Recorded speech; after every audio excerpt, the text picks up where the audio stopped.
મહાકુંભમાં નાસભાગ બાદ થોડીવારમાં શરૂ થશે અમૃત સ્નાન. પીએમ મોદીએ દુઃખ વ્યક્ત કર્યું. નાસભાગની ઘટના બાદ મહાકુંભથી એક સારા સમાચાર આવ્યા હતા.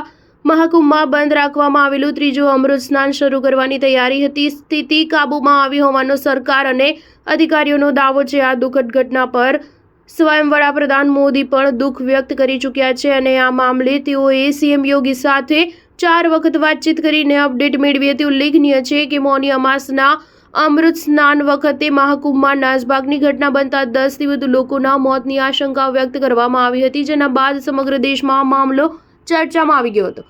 જો કે તાબડતોડ કાર્યવાહી બાદ સ્થિતિ કાબૂમાં લઈ લેવાનો દાવો કરાયો છે અને હવે થોડીક જ વારમાં અમૃત સ્નાન કરી શરૂ કરવામાં આવશે તેવા અહેવાલ છે.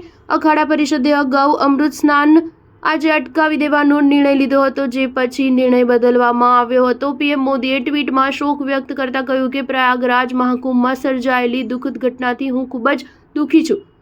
જે શ્રદ્ધાળુઓએ તેમના પ્રિયજનો ગુમાવ્યા તેમના પ્રત્યે મારી ગાઢ સંવેદના છે. આ સાથે જ હું તમામ ઇજાગ્રસ્તો જલ્દી સાજા થાય તેવી પ્રાર્થના કરું છું.